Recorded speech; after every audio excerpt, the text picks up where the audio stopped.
body image is so deeply intertwined with our relationship with food. So it's very hard to move completely forward in your relationship with food if you haven't addressed your body image. And that is because body image events can be quite triggering and can often throw you back into your kind of dieting mindset and restriction and all those kind of things. And also important for one's self-esteem and to feel a purpose, and you are able to do the things you want to do in life. So really important to work on body image. And one of the first things that I do with many of my clients is to understand the origins of your body image. And you might say to me, well, why would I need to look back? Surely it's about moving forward. But actually, because our beliefs about ourselves are so deeply ingrained in what's gone in the past, unless you understand where that's come from, it's very hard to start unpicking those beliefs and thoughts that come up all the time. So the only caveat I have is for if anybody has had any kind of trauma, particularly in relation to their body image, past trauma, early childhood trauma, then I would suggest that before doing this kind of work, it's really important that you address that and seek some support with that from a trauma therapist, really important. And actually anyone that's had any kind of trauma, if you're working on your relationship with food, it's quite hard to move forward properly without addressing that trauma anyway. So I would thoroughly recommend that. So if you can imagine, from an early childhood, our body image gradually forms over the years because of life experiences, and some of those experiences lead to somebody having a positive body image, and obviously some of them lead to a negative body image. And there are two factors that influence body image. First of all, we want to look at historical influences from your past, which basically shaped your view on your body and your appearance.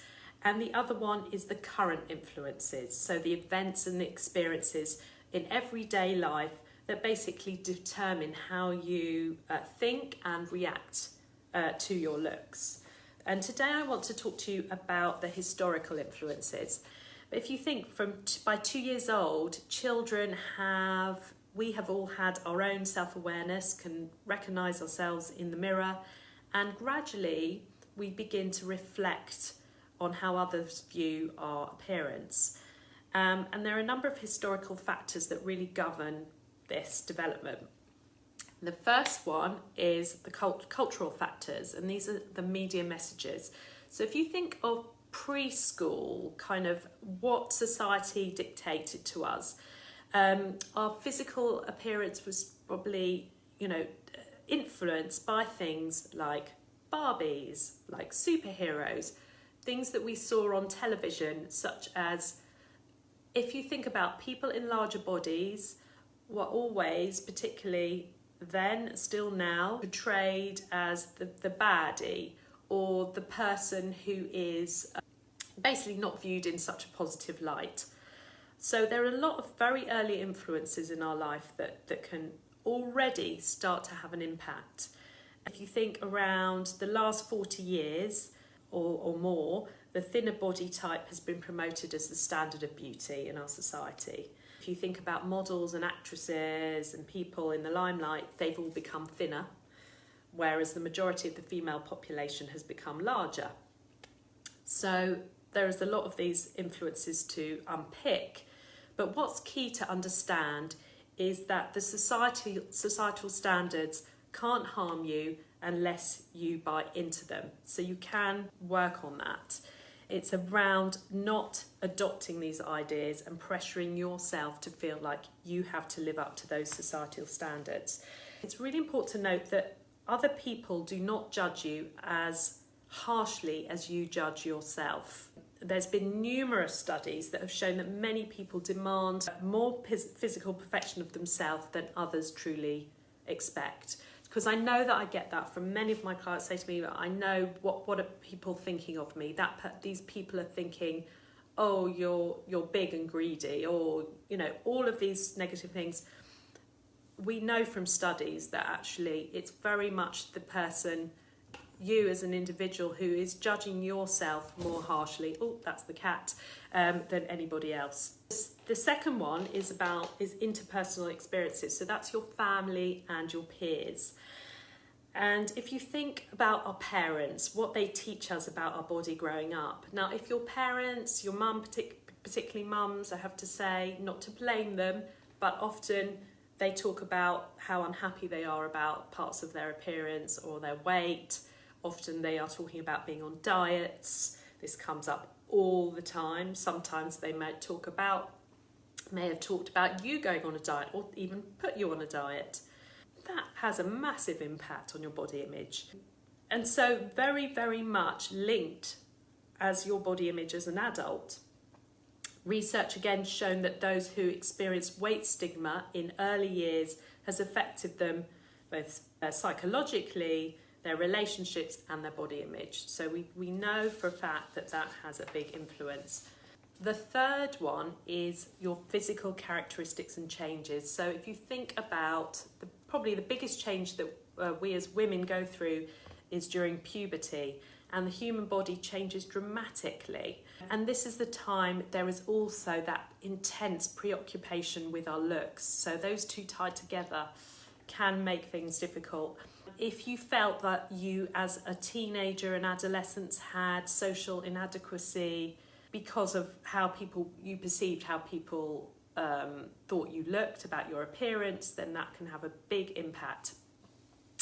And sometimes there can be something called an emotional after image, actually, that if you experience this as a child, and it's been found in more studies that people who've been deemed overweight and then lost the weight have still felt that their body image is unacceptable.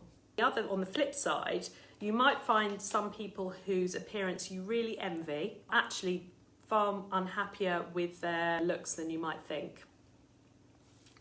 So it doesn't mean just because people go and lose a lot of weight that suddenly their body image issues are over.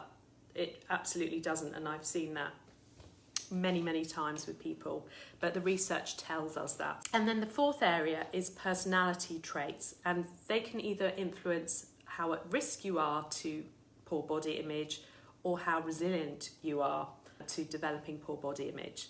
Now, some people are very resilient. They believe in themselves, they have solid self-esteem. They believe they are competent, they are lovable, they're interested in self-fulfillment, basically. And they do not tie their appearance with their self-worth. Perfectionism it is a risk factor as well. And that's because people who are quite perfectionists in all areas of their life, when they are continuously not happy with feeling like they're underachieving or not competent in what they're doing, this very much can happen in terms of their body image as well, and how they feel about their body, and that it's not good enough, or they're not, and again with their eating behaviours. People who are the most resilient are able to keep their looks into perspective and not being overly invested in their appearance. And they are more invested in things like self-fulfillment, family, friends, achievement, work, hobbies, leisure, all sorts of different areas. So it's really about those people are focusing on other things.